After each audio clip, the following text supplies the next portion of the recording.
Behind the bag, it gets through Buckner. Here comes Knight, and the Mets win it. I consider myself the luckiest man on the face of the earth.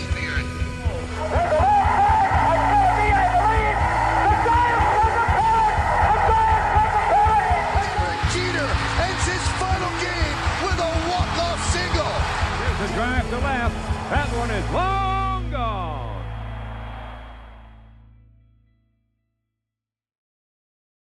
Welcome to the Long Gone Podcast. It's me, Michael, and with me as always, S-Man. What up? Steve Ford. How's it going, man?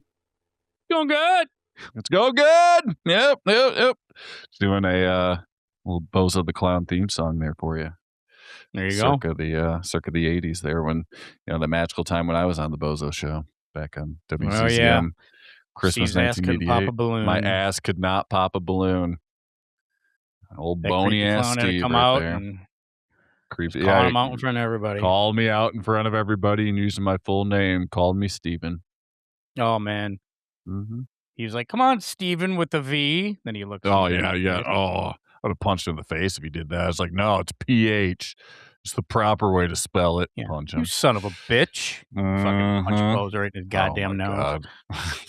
Be all time. Oh, it's already red, so I guess if it starts bleeding, it'd be okay. Still added color to it, but yeah.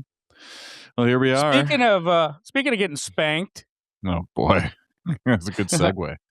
Speaking of getting spanked, we got an interesting. I kind of wanted to put this at the top just to kind of give us a little bit of kind of some early, because we were talking about rivalry week last week, and I thought this would be kind of cool to break down two pitchers that are at the top of their game right now, and they're two of the most exciting pitchers in baseball. But when I say spanked, I mean one's at the top of his game, and the other one is literally getting spanked with the team. I'm talking about Jacob Misiorowski and Paul Skenes.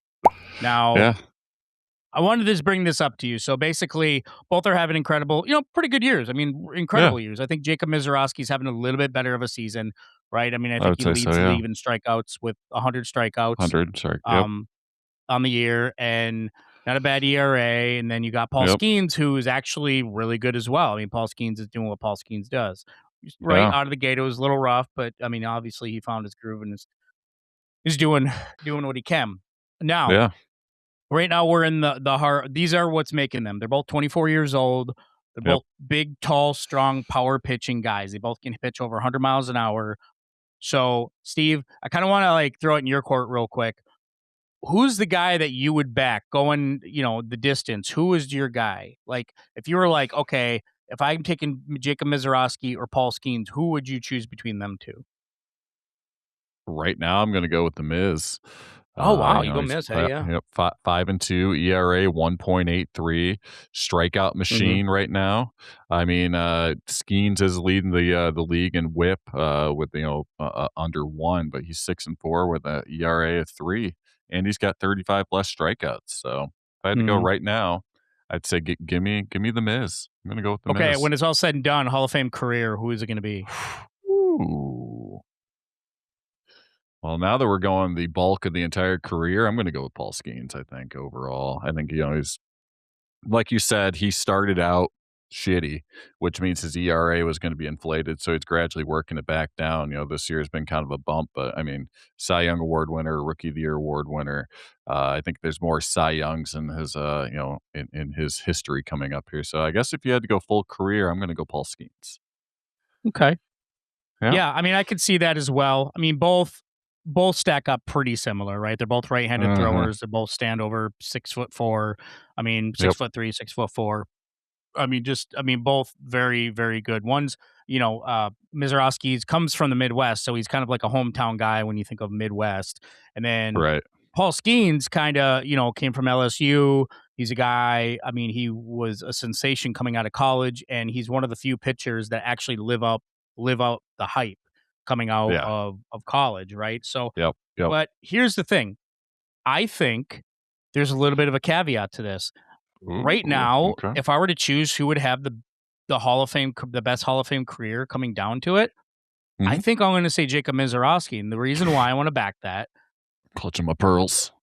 right. But there's a caveat. That's if Paul Skenes stays with the Pittsburgh Pirates. Think about it this way. Jacob Misiorowski, in the short time he has in his service in MLB, he has at least made playoffs. True. Paul Skenes will never see the playoffs as a Pittsburgh Pirate. I am truly convinced of that now. You and I were riding the Pittsburgh bandwagon. We were. I was riding it all. I was riding high in our prediction show. I was slobbing the knob of the Pirates. Oh, dude, two fisting it and everything. Little butthole action. For sure. Yeah. Oh, yeah. Yep. But I went back in the archives, and you and I, the last 2 seasons, have been really high in the Pittsburgh Pirates to start the season because they started really good. They have always started really good since they've had Paul Skenes. The problem is down the stretch, not even down the stretch. It's like a sprinter. Yep. Like me. Growing up, I was a good sprinter, man. I was fast as fuck. I was faster than everybody, but I was never a long distance guy. Yeah. So at the end of it, like people would, you'd fucking beat me. If we were running a mile, like I'll get you the first minute, right? But then after that, you're just like, see ya, chump, because I'm just fucking losing gas. I was never that. And I think the Pittsburgh Pirates are built the same way. I think right out of the gate, they're really good, right? But then I think teams get on to what they actually are. And then we find out, like when the rubber hits the road, we find out who's actually really good on that team and who's not. Who's really good on the team? Paul Skenes. Paul Skenes is like the best player on the team. We know that. I'm not saying anything new. But at the same time, I think when we look at Hall of Fame careers down the line, I think right now, if Paul Skenes stays with the Pittsburgh Pirates, I think he'll have a great career. He'll be it's like the Pistons. I hate getting bring up Detroit sports, getting so mad at Detroit sports. Pistons were a great seasonal team. Like, oh, great, they're great during the season. Yeah. When it came time to playoff time, I mean, they weren't horrible, but they were kind of like Tigers last year. They couldn't get that next hump. So, but Jacob Misiorowski and the Milwaukee Brewers, he's pitching for arguably one of the better teams in baseball right now. Yep. And I think wins mean more down the line. So what do you think? Okay. Yeah, no, I totally can see what you mean here. If you look on, even for this year, if you look on Lucky Rebel, the Brewers are right there on top with the best odds. They've turned it around, 31-20, great odds to make the playoffs again, which will be the Miz's second time in as many years in the playoffs. And Paul Skenes, they're sitting in last place. Currently in the division there, but still, 4.5 games out of first. But in Pittsburgh fashion, they'll probably start fading back, and then it'll, be another no playoff season for Paul Skenes here. But yeah, I can definitely see that caveat, unless, if Paul Skenes does spend his whole year, or, all of his years in Pittsburgh, I think the Miz then could have a better overall career because he's getting that postseason exposure because you ain't seeing it in Pittsburgh. So I got you were 100% right. And it's almost sad, right? Because you look at it, you think about it, Jacob Misiorowski can give up some runs. He can do one. I mean, his ERA this season isn't as good as Paul Skenes, but at the same time, he can afford to kind of like have a bad inning or two. Why? Because he has the run support. The run support is always going to help him. Paul Skenes has to be perfect every time he goes out because you just don't know what you're going to get with the rest of the team. I mean, he's just. You're riding on the backs of Marcelo Zuna and Brian Reynolds and a cast of young guys, O'Neal Cruz, who hasn't performed up to the hype. And Steve, I think when it all is said and done, Paul Skenes will be, I'm trying to think of a pitcher who is like really good but never won any World Series. And there's tons of them. There's totally tons of them. I'm trying to think of offhand. I mean, if you listeners, viewers at home, you're probably screaming at us right now, like, "Are you right?" Because originally I was going to say Nolan Ryan, but you did sneak one in with the Mets when he was in their bullpen. Yeah, but he never won a Cy Young, so I guess you could say that. Yep. Some people would say Randy Johnson, but he won it with the Diamondbacks. Pedro's obviously with the White Sox. Clemens won with the Yankees, right? Let me check. Yeah. I think Clemens won with the Yankees. I mean, I thought I was going to say Robin Roberts or Steve Carlton, but I think they won with the Phillies. Steve Carlton won, with the Phillies, we could say a plethora of Tigers pitchers, but they actually won World Series elsewhere. Scherzer's won elsewhere. Verlander clearly won elsewhere. Bob Feller? I bet Bob Feller's on that list. No, Bob Feller, I thought did he win it with the Indians when they won in 48? Was he on that team? Oh, you're right. I just Googled it. Yeah. So he won it. Man, now I'm like fucking obsessed with this. There has to be a stud fucking pitcher that is never. It's kind of like in football, stud quarterback, stud running backs. Never win that one, right? But in baseball, especially in today's game, pitchers who are at the end of the career, they're like, well, I'm going to go elsewhere to win it. And a lot of times they do. Trying to think of anybody offhand. I mean, we had the Glavine Smoltz era, Maddox, they all won it. Golly. Hard to say. I mean, you could say a lot. There's a lot of good pitchers today who haven't won it, but I'm trying to think of like old. Yeah. So everybody call us out on it. Let us know. Please do. Because Steve and I after the show will be like, oh, yeah, that's right. That was you know it. what I mean? Yep. Mm-hmm. Just, I'm going to do a quick go through. Just look at, yeah. Because everyone I'm looking up a lot of hitters. Juan Marichal, I'm pretty sure he's won it. Yeah, I mean, you got some interesting ones. Yeah, just I'm sure there's a plethora of Yankees pitchers back in the day, but it's kind of like Mike Trout, right? He's great as a player. Marla, shut up. As great as a player that Mike Trout, yeah, she's like screaming at me already. As great as a player as Mike Trout is, I mean, he'll probably never sniff a World Series unless he goes for another team. Right. But, yeah, that's where we're at. Yeah, I mean, that's.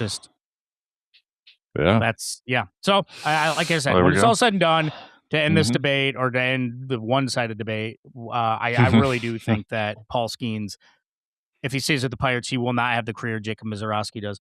While Paul Skenes does have a Cy Young to his name, in the end, it's wins. In the end, the pitchers that are remembered are the ones that go far into the playoffs or that go into the playoffs. And I just don't know if Paul Skenes will get that.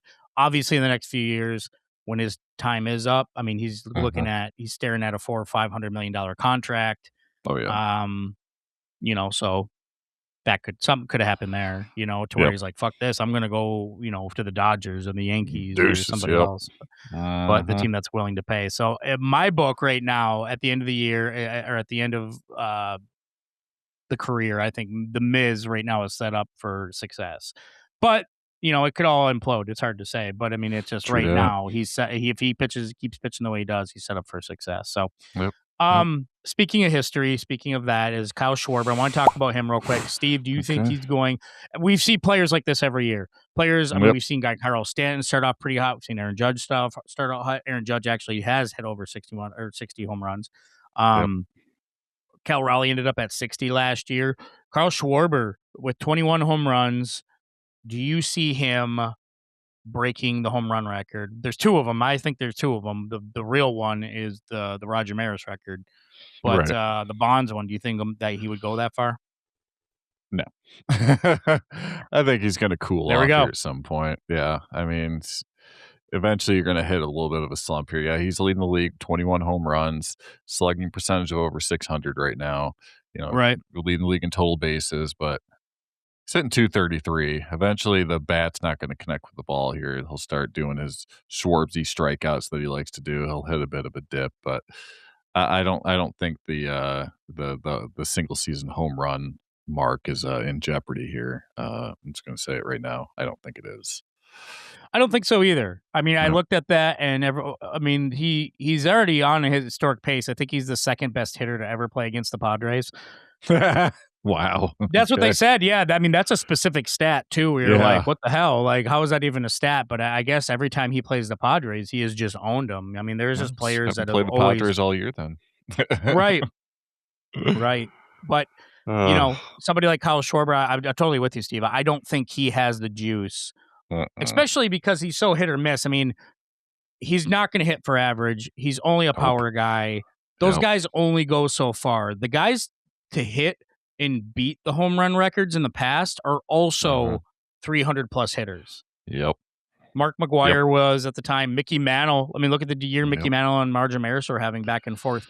They can not only just hit home runs, they can hit the ball, hit for average. Aaron Judge. Yep.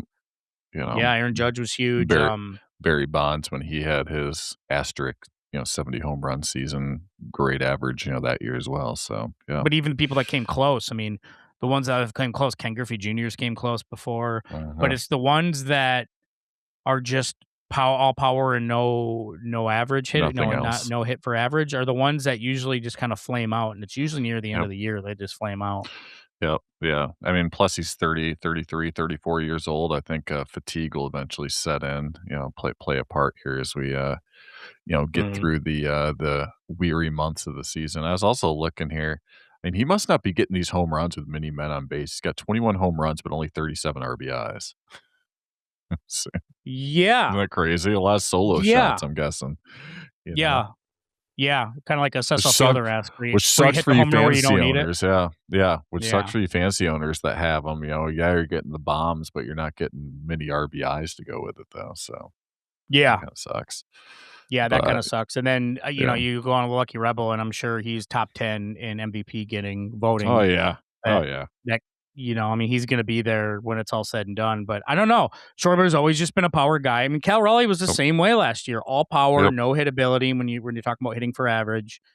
Those guys only go so far. They don't really – I mean, they can break the home run record, but to do it consistently, I mean, you really got to be able to – you really got to be able to go on a stretch. It's usually you start hot, you cool off, then you go on this massive stretch after, the midway point of the season, and then you got to stay kind of hot to kind of get to that record, and so few have been able to come close, but a lot of them flame out in the end. Yeah, which I think is going to happen with him, but we shall see. That's why they play the games, right? That's why they play the games. Cubs suck. That's another one. That was in your in your opening song. Right now they have lost 9 of their last 10. Man. They're hoping to break it tonight when they play to break that losing streak. Steve, are the Cubs in trouble, or do you think this is a minor speed bump? Because they're still over 400. I mean, I think they're 4 games over 500. So I think based on the hype that I gave them and the Pirates, a lot of hype during our prediction show, I'm gonna, for the sake of my predictions, I'm gonna call it a minor speed bump here. I think that they've just hit a little skid in the road where they're playing some some decent competition. You don't want to lose and be swept by Houston, but these things happen, and I think they have too much talent on that team to not ease into the skid and turn this thing around. So I think they're going to be okay, but they got to start turning it up, and it starts now. Once you hit that 500, it's it's kind of you get below that, it's kind of hard to get back out of it. But I think they're going to be okay. I'm not as optimistic. Oh, okay, all right. Yeah, I'm right. not as optimistic. I don't hate their lineup. I actually really do like their lineup, but I think the problem with the Cubs comes down to a couple things. They have a lot of hot and cold hitters. Not one player in their lineup is hitting over 300 right now. They have a lot of good pieces, right? You got your Bregman, you got your PCA, you got your Nico Horner, you got some good pieces, but they really do miss Kyle Tucker in terms of power, in terms of driving runs in. Alex Bregman could have done that 2, 3, 4 years ago more consistently, but as we know of Alex Bregman's career, he's a hot and cold hitter. When he gets hot, he stays hot for a little bit, but then the flame out comes, right? And he's a guy that's going to hit you maybe 260, 270 every season, and he's going to get you somewhere around like 70 RBIs-ish, maybe even 60, and the older he gets, that number could drop. I've never seen Alex Bregman as a very dynamic guy. I mean, I think he's been a very solid type of guy. I kind of would compare him to Jeff Kent. Right. Okay. Jeff Kent was a very solid guy, but he was never that guy like the upper echelon of infielders of all time. Right. And another problem I see with this Cubs team is pitching. I mean, they only have one guy or 2 guys of their starters that are under a 2 ERA. So the rest, it's pretty abysmal. I mean, not saying these guys are having bad years, but it's up and down performances, especially down the stretch. Shota Minaga, he's arguably their best pitcher, right? But I mean, I've seen some bad starts, right? And James Tyon, we're looking at a guy who's in his 30s now. I remember when he was with Pittsburgh, he was going to be possibly their future middle rotation guy. Now he finds life with the Cubs, but while he's a decent pitcher, he's more of a, oh man, I'm going to grab a name that we haven't talked about or that you haven't remembered in a while. You know who he reminds me of? What's that? Doug Fister. Oh, good old Doug. Yeah. Doug would come out tough as nails. He'd pitch a gem like once every 3 starts, and he was a good back of the rotation guy. Yeah.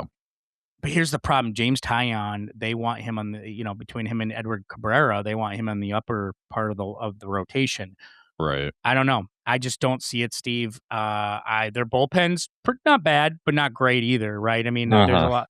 It reminds me of the Tigers bullpen from 2 years ago, where there were some really good bright spots and there were some really low spots. Clunkers. And yep. To me, I'm on the opposite side. I don't think the Cubs will be okay.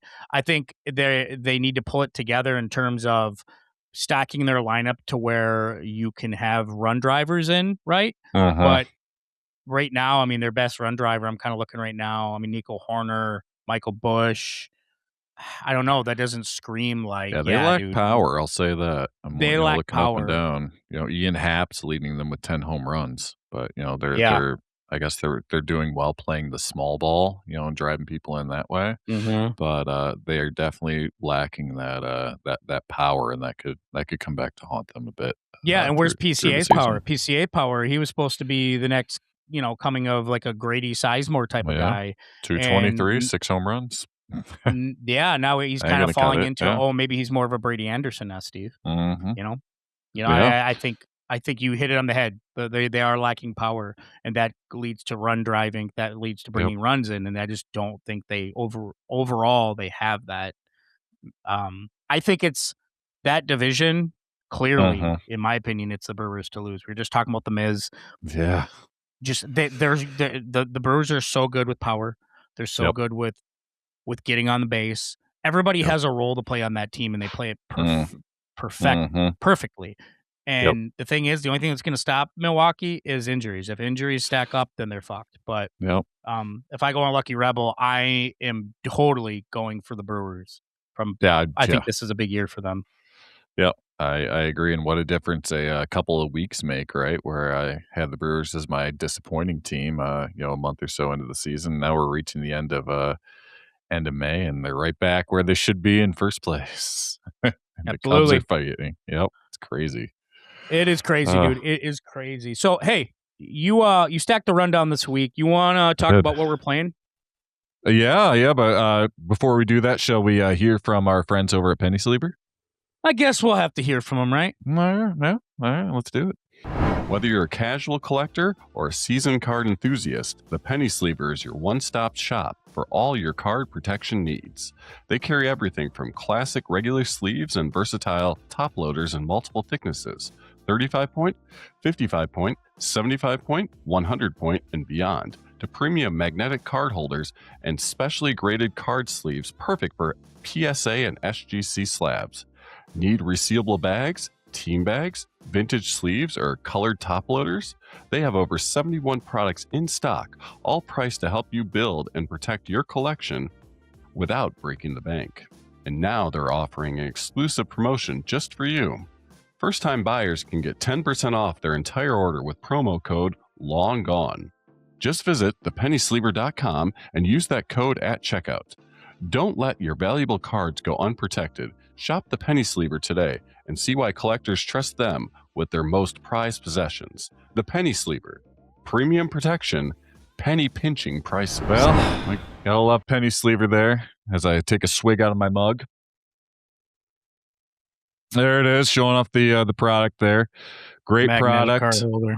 Magnetic card holder. Those things work great, by the way. I got a few of Silicone those bumpers, myself. fuck ass. Silicone bumpers. They are fucking amazing, and the ship rates are amazing too. I mean, I think between $0 up to $59. It's got that $7 flat rate shipping. Anything over that, get your shipping for free. So in today's economy, that really helps out. So check out Penny Sleeper. Great people. definitely the condom for your collection right there. So Absolutely. I mean, yeah, you do penny pinching prices, as that's Steve right. says, and That's you get 10% off, when you sign up. yep. So use long gone, man. Use long gone and get that Yeah. 10% off. Use that. Yep. Use that promo code. Use the link. We have it in our YouTube. On our YouTube channel. Use those links. Get that discount where you can. So check out Penny Yeah, Sleevers. They're check them good out. people. Yep. Well, I thought this would be fun. Since we just got done with the Memorial Day. We got a huge sample size and a nice huge sample size. It'd be fun to hand out some Memorial Day awards here. So if the season ended today, take a look at who we think deserves some of the hardware, and with that, we can look at who we had predicted in our prediction show of getting that hardware, and taking a look at these, I've noticed some changes. So this will be fun Yeah, to so go I through I this. I approached this a couple different ways with this because at first when I seen you put this in the rundown, I'm like, oh, I was like, oh, are we gonna double down and stick with who we want Mhm. as MVP, or is this more like who's MVP up to this point, The regardless of point who we of picked? who we picked. Yeah. Yep. So I kind of did it that way, Yep. Good. and You then chose wisely. You read my yeah, mind wisely there. so we're kind of like a little bit. We're right there. I mean, we're Yeah. almost to the we're a little bit away actually from the All-Star game, right? So Yeah. I mean, we're about, I'd say, a quarter of the way through the season here at this point. Got a yeah. decent sample size to see where we're at. So I thought it would be fun to take a look and see catch our gauge of where we think awards should be going at this point. So let's do back and forth. Sure. Who's so you have your former prediction of Yep. AL MVP, Steve. Yep. You have your former, which was Bobby Witt Jr. Who Bobby is Wood the Jr. on the MVP for prediction show. you? Yep. I'm gonna go with it's gonna be tough. I'm gonna go with Aaron Judge. I think Okay. again, this guy is is picking up right where he left off previous MVP seasons. If you on Lucky Rebel again, he's right up there with the MVP odds. Yeah. I think actually he has the top odds right now on Lucky Rebel, and right behind him is my prediction of Bobby Wood Jr. But I'm going to go with Aaron Judge. I think the average isn't what we like to see. It's dipped a little bit at 250, but the power's still there. He's leading the league in runs scored, 17 home runs, 32 runs batted in.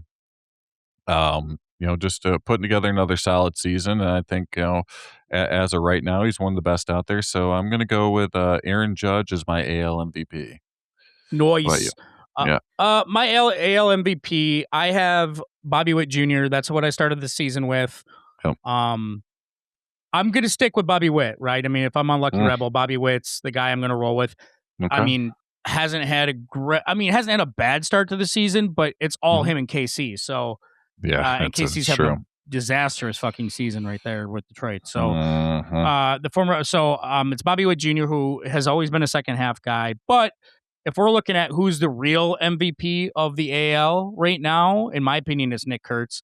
Nick Kurtz has just been a revelation for this team.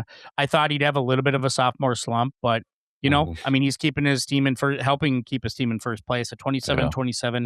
Not a great first place record, but when you are in the AL West, I guess anything goes. So Nick Kurtz has shown the ability to get on base and drive in runs and not be a liability in the field. So Nick Kurtz showing good power, good hit ability.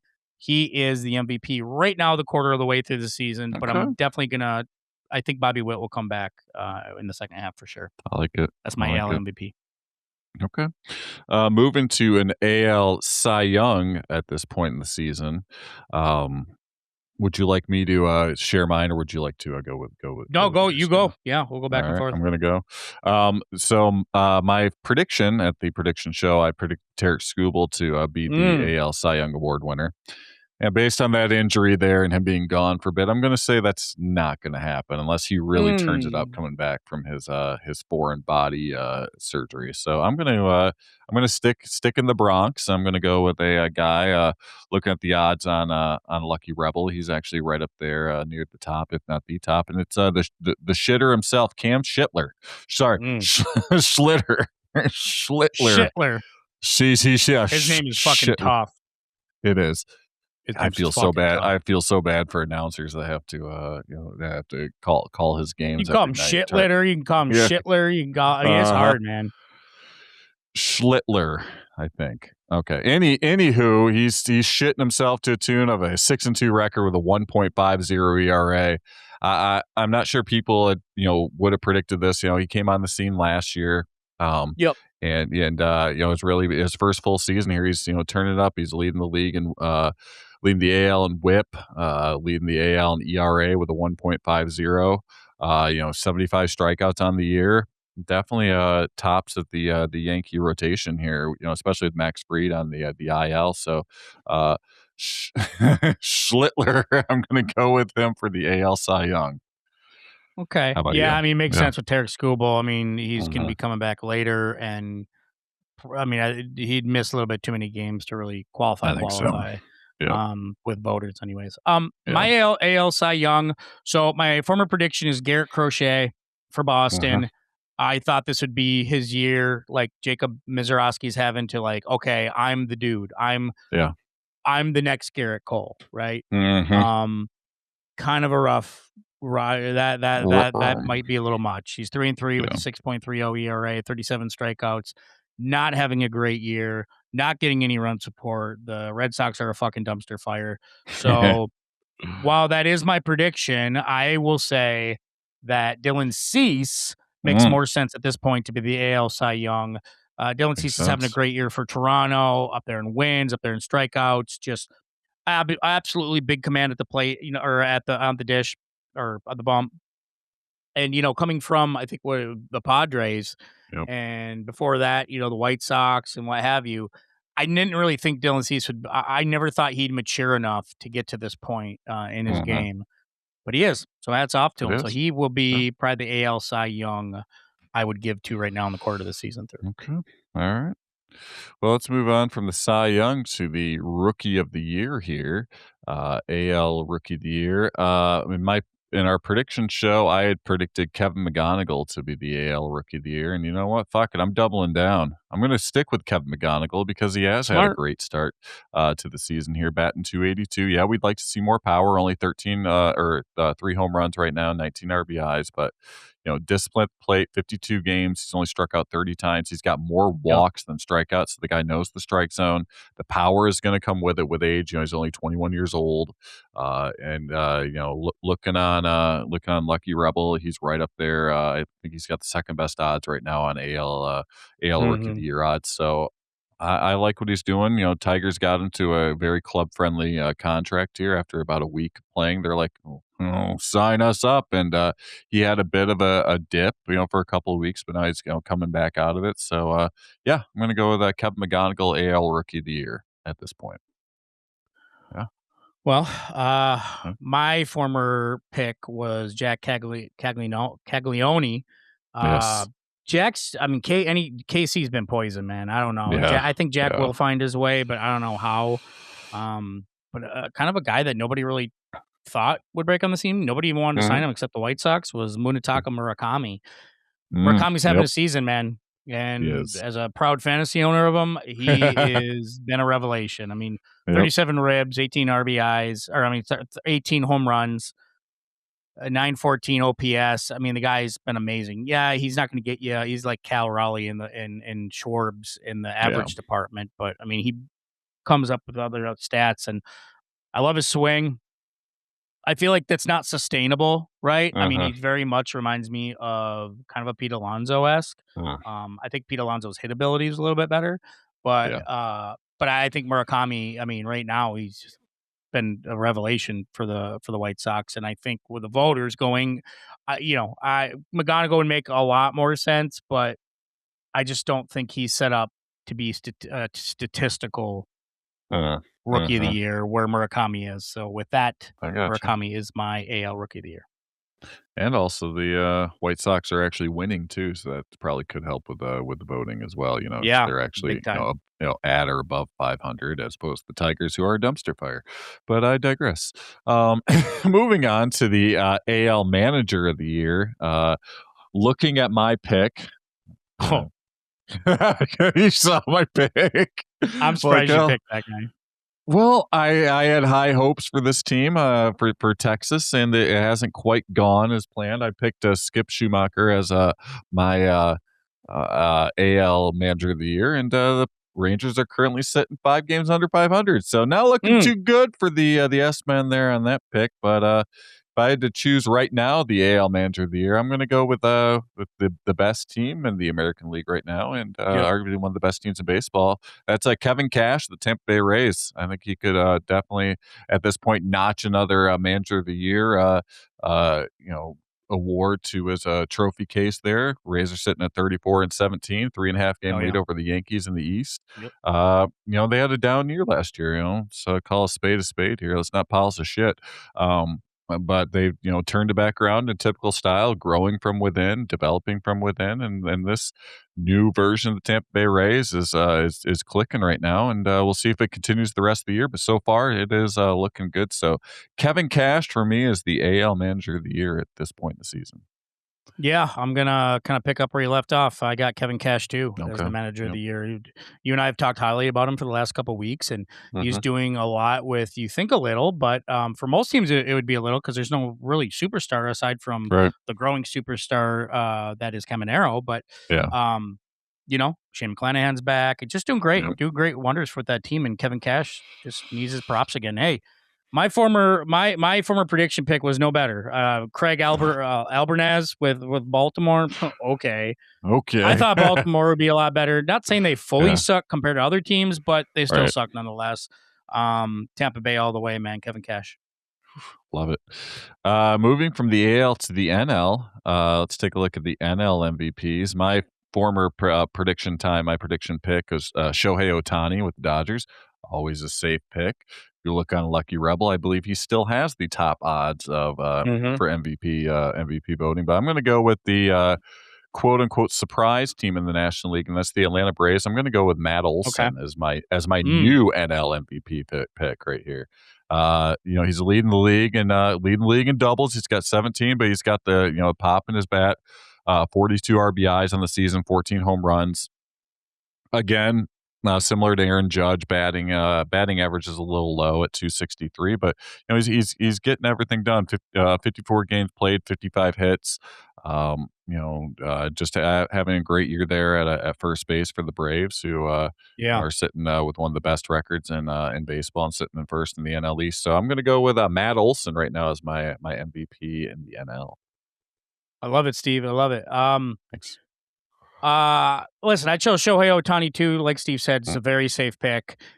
I still think he probably could win the MVP, but I'm kind of going more of who's the MVP right now, because Shohei's pitching this year, and he's actually pitching pretty good. And I heard that the Dodgers are ramping him up, like they want him to pitch even more, even though I think his bat's more valuable.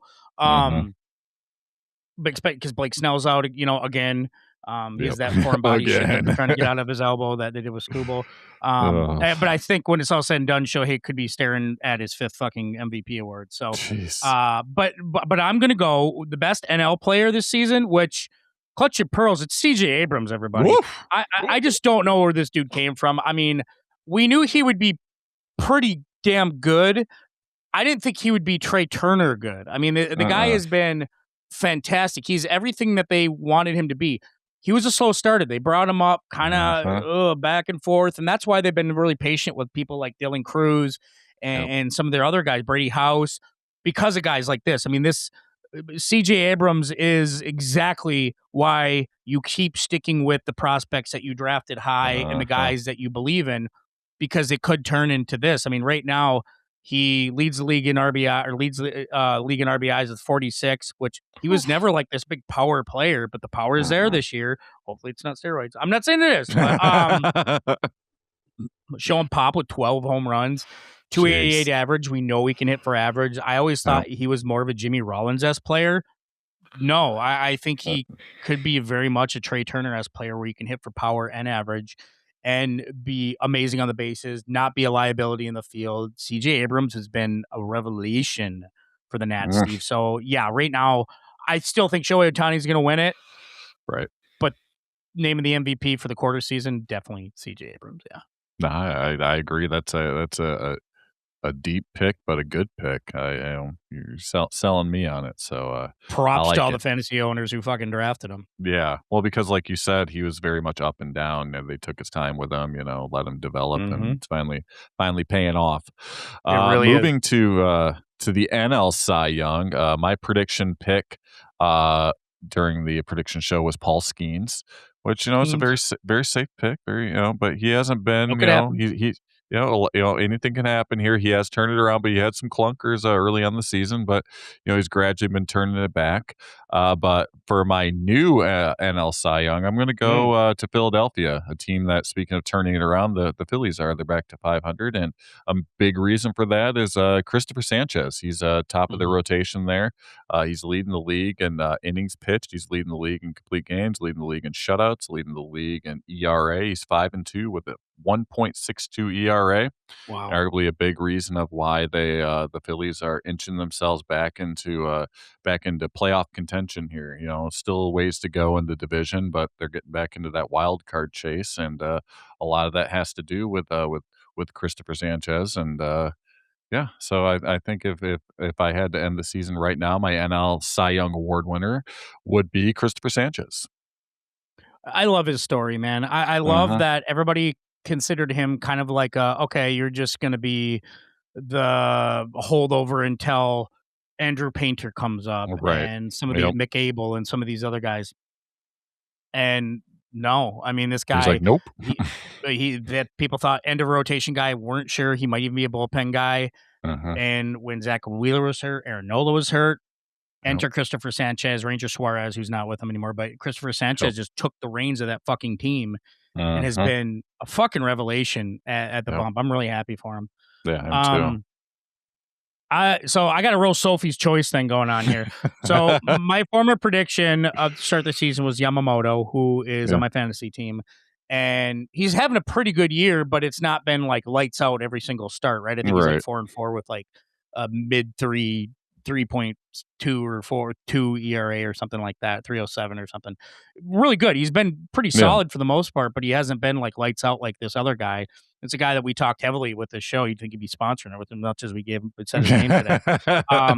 It's Jacob Misiorowski, the Miz, man. The Miz, do I stick with Yamamoto over the Miz? No, I think I'm going to stick with Yamamoto when it's all said and done. Probably won't be it. I think it will come down to Skenes and Misiorowski, but Misiorowski has those times just like Yamamoto and some of them where they have those clunker starts.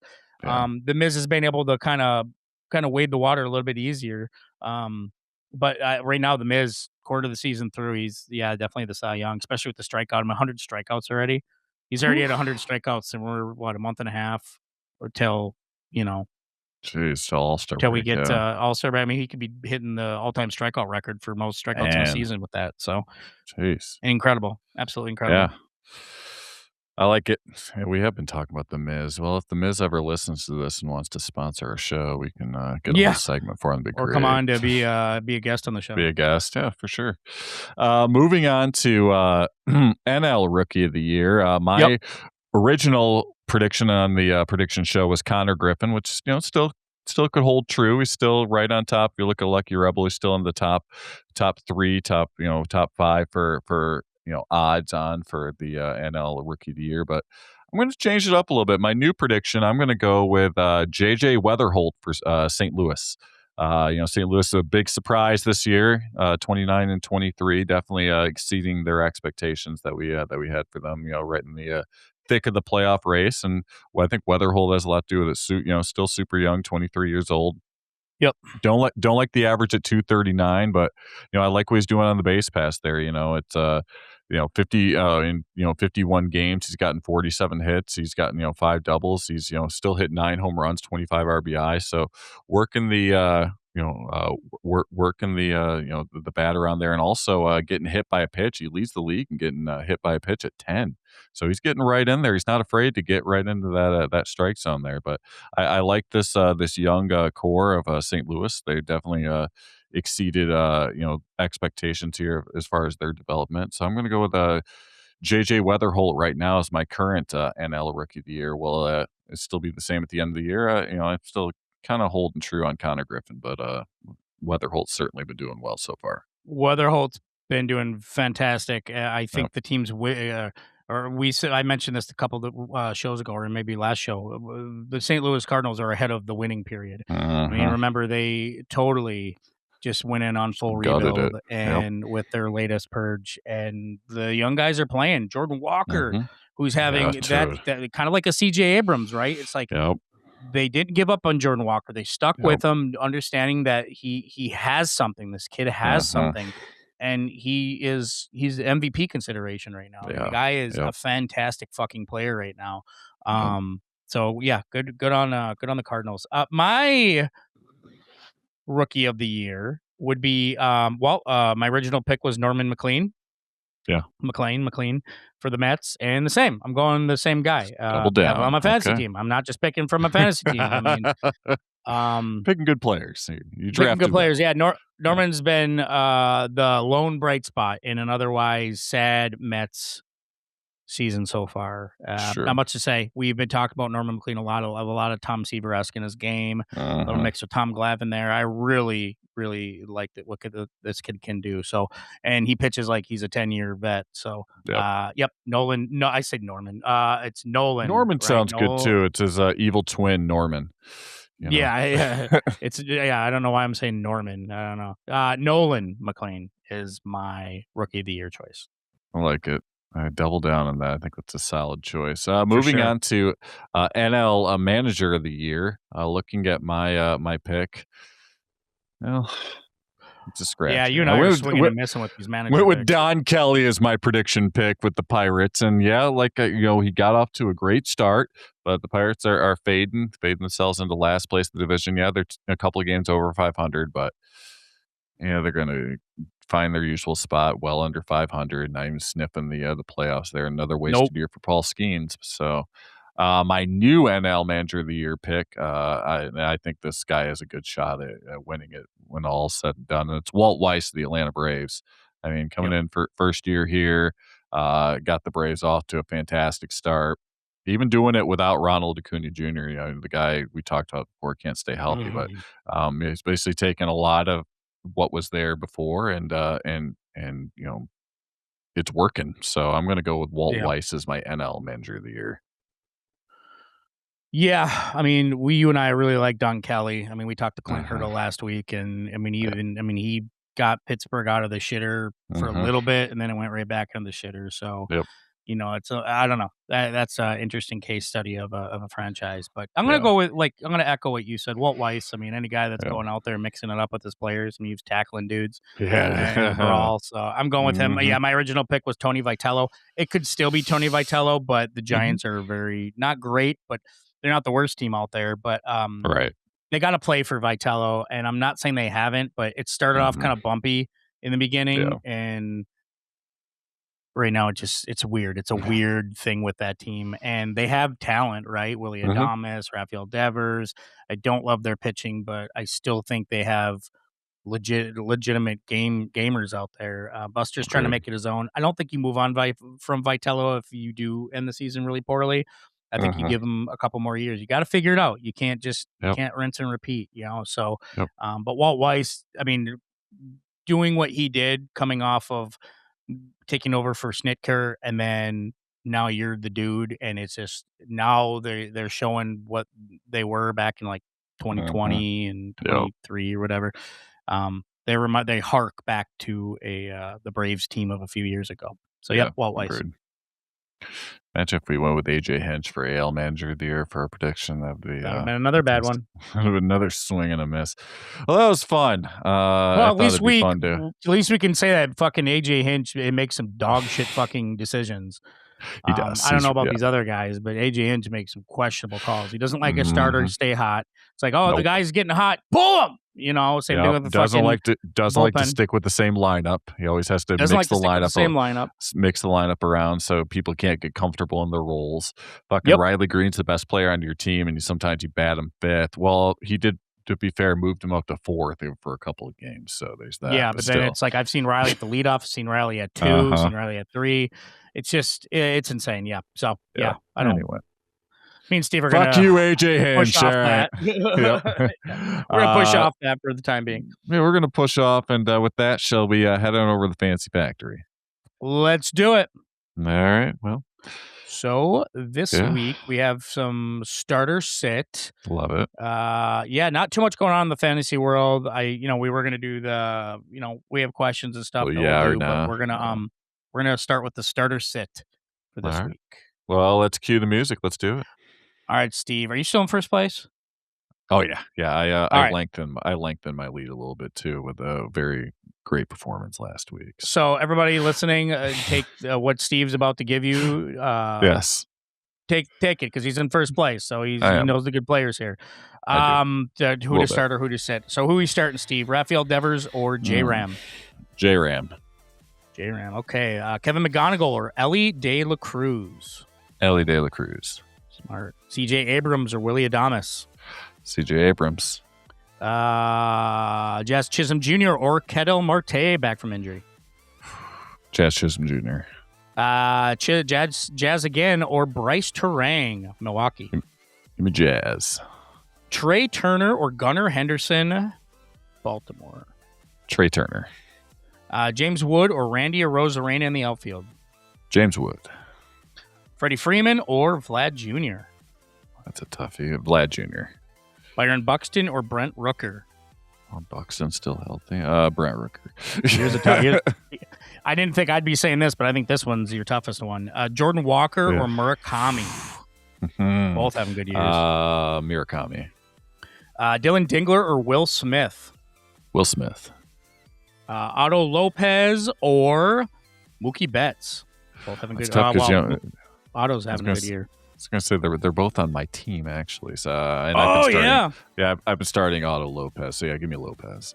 Was he the one that took over when Betts got hurt? Mm-hmm. And he's just taking got a really the role. Wally Pipp situation going on. Yeah, he's taking the role and ran with it here. Yeah, and Betts has come back, and I'll plug him in occasionally, but just not enough to see regular playing time. So, Betts might be available if anyone in our league is listening. So. I'm listening. Michael Harris II or Jackson Merrill? Michael Harris II. Alec Burleson or Seiya Suzuki? Having a good year. Both of them. Suzuki. Christian Walker or Josh Naylor? Christian Walker. Right? CJ Abrams or Connor Griffin? CJ Abrams. Brendan Nimmo or Jose Caballero? Nimmo. Alec Baum or Manny Machado? Machado. Ezekiel Duran or Jake Bowers? Ezekiel Duran. Brandon Marsh or AJ Ewing? AJ Ewing. Another rookie here. Colt Emerson or Nick Gonzalez with Pittsburgh infield? Colt Emerson. What do we got for waiver wire? Here's 3 players I'm looking at this week on the waiver wire to potentially pick up, try and bolster your team a bit here. Kick things off with Cade Cavalli for Washington. He's up 14% in Yahoo leagues. Pitched 7 innings last week with 9 Ks and got the quality starts. So I look at him for potential pitching help. Second is Griffin Jacks for the Rays. He's up 9% in Yahoo leagues. Pitched 5 innings last week, fanning 6. And last is Casey Schmidt for the Giants. He's up 32% in Yahoo leagues. He hit 292 last week with 3 dingers and 8 RBIs. So a little offensive help there for you. So those are 3 players I'm looking at this week on the waiver wire. Nice. Yeah. Well, with that, shall we head on over Collection Corner? Let's do it. All right. Yeah. You don't need to be a serious collector to get into cards. Market Movers makes it simple. Just take a picture of any card and instantly see its value, sales history, and add it to your collection. With data from millions of transactions across all major marketplaces, you can trust what you're seeing. You can track your collection, follow your favorite players, and better understand the card market, Plus, members get monthly giveaways, a weekly newsletter, and invites to live events. Use code GONE20 for 2 weeks free. Then 20% off for life at marketmoversapp.com. What's going on, everybody? Welcome to another edition of the Hobby Huddle, sponsored by the Market Movers app. With us today, as always, from Market Movers, we have Nick Green. Nick, what's going on, man? Not too much. Good week so far. Happy to be Good week. Good. Yeah, it's good to have you here. Excited as we're into May. We start talking. The weather's heating up. Although here in Michigan, we go from I think we were in the 80s today, and then we're back in the 50s tomorrow. So there you go. Yeah. So it's the roller coaster of weather, but but such is things that are heating up is baseball and collecting. So what do we got going on? We had the Bowman release here recently, I think, right? And we did. Bowman released. That's obviously we talked about it last time, but that's one of the biggest releases of the year typically, and we already have it all added into Market Movers. Actually, it was one of the things I kind of wanted to talk about today, so we could probably kick you right off with that. Cool. Let's do it. I'm going to go ahead and try to share my screen here real quick. So we've already added it in to Market Movers. All the cards are in there. We're seeing a lot of sales already. Obviously, it's a super popular set. Yeah. I've had a lot of friends who aren't that really into cards who've been sending me messages with all the cool cards they're pulling out of it. So I think it's definitely a popular one that people are excited about. Sure. So I pulled it up here in Market Movers. If we look through here, these are just like some of the ones that are seeing the biggest price movements. Obviously, Bowman is traditionally a more prospect heavy set. Yeah. So a lot of these names I have never even heard of. So obviously there's people out there who do follow prospects, follow the minor leagues, and like to sort of place bets on players that they think are going to eventually make it to the big leagues and have a good career. So this is kind of your first chance to do that with this new batch of players. So David Shields, Adrian Heel, Dawson Hill, Gage Stanifer, Pedro prospects. Not names I'm super familiar with, but somebody out there is. So we changed the view here. These are all, these are cards that are going to be selling pretty frequently since this is a new set. We can even filter here and just take a look at like some of the biggest cards coming out of here. So it's going to be a lot of the short prints, case hits, super fractors, 1-of-1s. Your Shohei Ohtani's, your Masataka. No. Oh, you're probably looking at Murakami. Murakami. Yep. Murakami's Murakami. He's been great. Edward Florentino, more Shoheis. More Shoheis. So these are all kind of the biggest cards that are coming out of there. And, they're coming in that, well over 10K range. So it's already some big sales happening. I also, one other thing I just kind of like to do is take a look at, even though it's going to pull up a lot of base cards, which players are actually selling the most. So no surprise here. Ethan Holiday's cards, 326 sales since release. Edward Florentino, 211.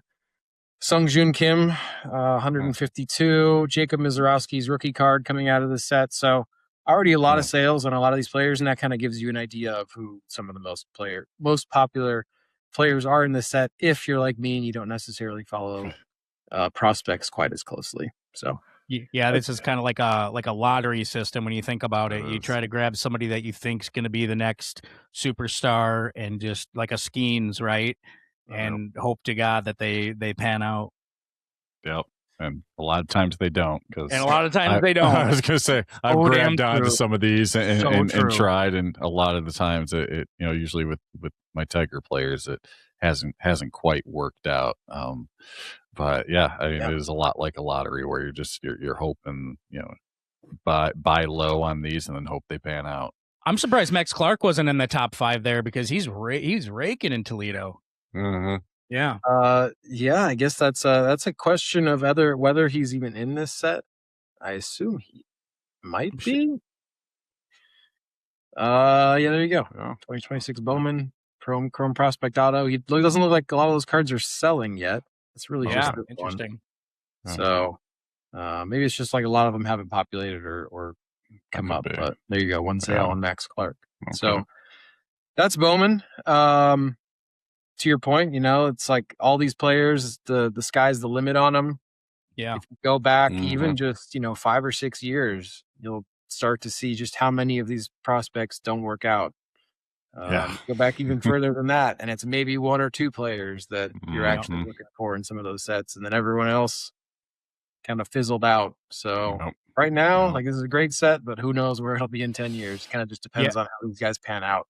Yeah, Steve and I were just talking about that on our show where we were talking the 2020 draft where you had Torkelson number 1 and some of those guys, and they're just not, you see teams cutting bait with those prospects, not the former prospects, because they just didn't pan out.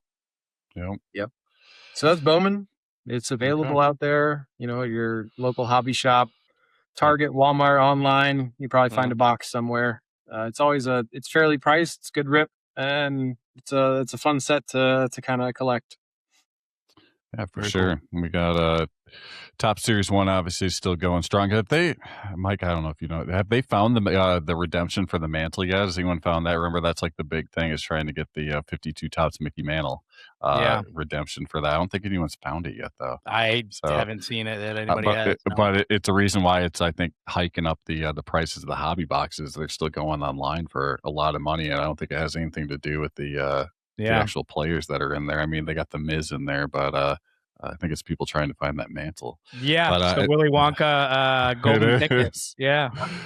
But I think we got Top Series 2 is coming out. I think is it June, end of June, I believe? Yeah, June 10th. That's sort of the next, big flagship release is going to be Top Series 2. So I know they're already taking pre-orders on that. Jeez. That's going to be a big one. So usually, just almost always as popular as Series 1. You're going to get a good class of rookies. I haven't taken a look at it quite yet to see what other chases they have in there, but I'm sure there'll be some good ones as well. Yeah. I was a fan of the Series 2 and the update series are always fun ones to see what kind of rookies that they come out with. How are you seeing everyone enjoying the new scan feature on the app? I know I am. I'm really enjoying you guys' update there. Yeah, it's great.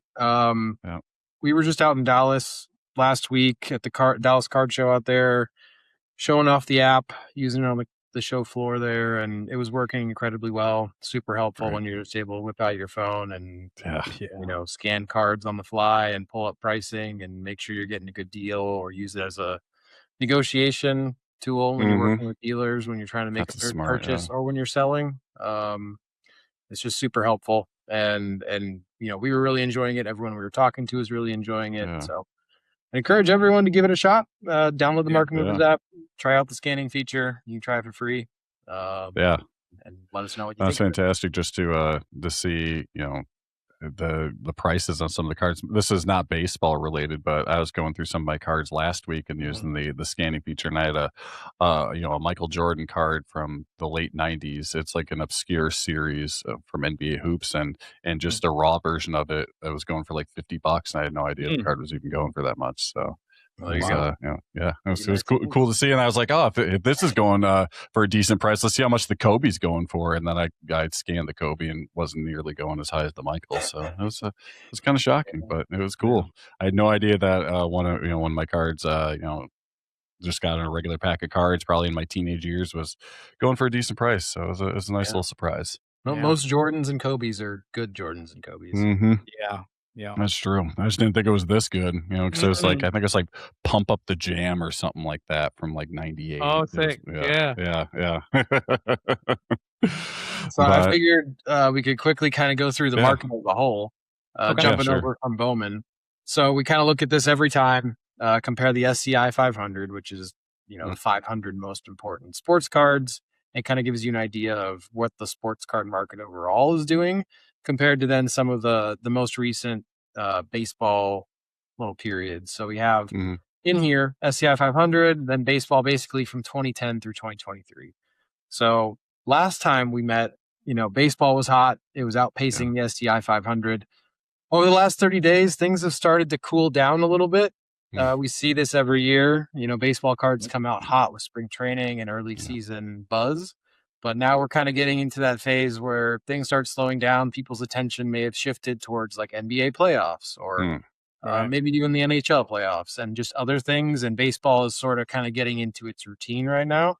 So we'll probably see this trend sort of continue all the way probably till the All-Star break. We'll see a little spike there and then maybe some momentum maintained until we get to the playoffs and the postseason. So generally, like if you're a baseball collector, this is a really good time to actually be buying if you kind of skipped out on the hot period and maybe use that to sell.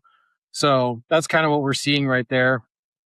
Baseball 2010 through 2017, only up 1.3% over the last 30 days. 2018 through 2020, obviously being Shohei, only up 5.8% compared to the SCI 500 up 7.3. So definitely cooling off just a tad. Okay. Isn't it cool that you can just point out one player that's making the market like what it is? I mean, it's like Ohtani. Yep. That's Ohtani time right there. Yeah. That's how good he is. Go in here and see who's kind of bringing it up and who's taking it down. So Kyle Lewis. Kyle Lewis. Oh, jeez. All right. Man, whatever happened to Kyle Lewis? It's a little skewed. There's probably a 0 or a 1 cent sale or something jumping to 10. But you come down here and you can see some of these names from the same class, and not very good. Not really. Not the best names if we're looking back. No. There's some definite duds in here. But you can kind of see like who's kind of dragging it down a little bit. And Dustin May on both. Oh, poor Corbin Carroll. It kind of goes both ways, but that's kind of how the overall market's doing right now over the last 30 days. But it'll come back up. Baseball, it's an always on sort of thing. So it's always a good time to be buying baseball cards. Oh, there's never a bad time in my book to buy baseball cards. We'll say that. Not at all. Not at all. I'm gonna stop sharing my screen there. I guess it's kind of cool. I like the. It was like it's like those '90s screensavers right there. Oh yeah. The bouncing around. Forever mirror. Yes, there we go. So what's new here at Market Movers? What do you guys got going on? Anything for the summer? Yeah. We're gonna be out on the road. We got Fanatics Fest coming up in July, the National also coming up in July, 2 of the larger kind of sports and memorabilia card shows of the year. So that's gonna be a very busy month for us. If you're out at any of those shows, come by the booth, say hi to us. We'll be, doing giveaways, showing off the app, filming content, doing all sorts of stuff there at the booth. Otherwise, we'll have a couple other quality of life, smaller updates coming to the app. So if you are using the app, be on the lookout for those. I think it's all things that are going to make the app easier to use, make the experience a little more seamless, and continue to work on just making sure that people know how to use the app and are getting the most out of it. For sure.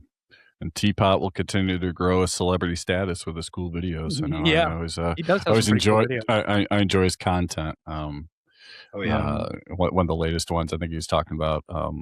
Just because you collect for a long time doesn't mean you have the wisdom, and basically talking about styles of collectors and stuff. And I used to enjoy his content that he brings to the channel. There, it's great. Yeah, he's always trying to come up with new video ideas. Yeah. And content and Fanatics Fest? I've never been to Fanatics Fest. What is Fanatics Fest like?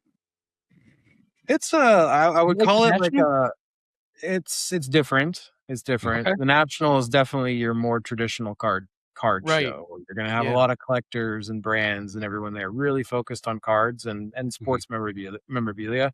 Fanatics Fest is more of like a celebration of sport almost, where you'll have a lot more celebrities, athletes, brands outside of cards. So you'll have your Nikes and your other all the leagues will have a representative there with a booth and an experience for you to take part in. And it's really just a good time if you just like sports. You can go and they got, Fanatics is obviously at Fanatics Fest. They got jerseys and merch and memorabilia and cards and experiences and giveaways and all sorts of stuff. But cards is a big piece of it. So they always have a big dealer turnout. and a lot of brands are always at that as well as the national. Oh, wow. Cool. That is really cool. Yeah, I'm thinking about going to the national this year. I didn't go last year, but I've been to the last 2 before that. I was going to say, doing your film stuff for your documentary usually, right? Yeah, it was. And but I'm gonna I wonder what you guys have a pretty big booth when you guys set up at the national. You guys have a pretty nice size booth. Yeah, we'll be out there. Got a pretty good sized booth, and we're there the whole time, and we're always happy to meet new people and check out the show. And it's really worth seeing if you have the chance to get out there. Very cool. I've never been to a national. I should check that Steve, out you'd love it, dude. Yeah. They're so fun, man. I mean, we're geeks with cards, so you'd fit right in. I mean, it's just but it's crazy because the people who get like buy their passes and things like that, they get in like sooner. So but then when they let the general public in, it's like a cattle. It's like a cattle call. It's like everybody's watch out. I remember I was filming the first day. And I had a guy on a gimbal, and then I was just doing handheld. I almost got ran over. I was getting elbowed, like getting pushed aside. People just run into booths. I'm like, whoa, dude. Wow. Everybody's wearing a backpack, Yeah, it's fun, but it's crazy. Sounds like me when I've got it's similar, but on a smaller level when I go to like Motor City Comic Con. Yes, it's very much like a Comic Con, dude. It is, yeah. They herd us around like cattle at that as well. So yeah, man. Yeah. Oh, that's cool. Well, Nick, it's great as always here to chat and see what's going on at at Market Movers. We love you guys. Remember to use code GONE20 promo code there for 20% off the lifetime of your membership. And keep doing what you're doing. Love what you're doing over there. And let's do this again next month. Perfect. Sounds good, guys. I really appreciate it. All right, cool. Thanks, Nick. See ya. Well, it's always good to chat there with Nick. It's good to see what's going on with the Bowman release and everything new that's going on. We got a Top Series 2 coming out here in June, so looking forward to that. But always good to catch up with our friends over at Market Movers. Absolutely. Yeah. Well, with that, shall we get the candles out and celebrate a birthday? Let's do it, Steve. All right. Well, looking online at this guy's cards, you got some really nice ones. One that I particularly like is his 1990 Fleer update number U-87.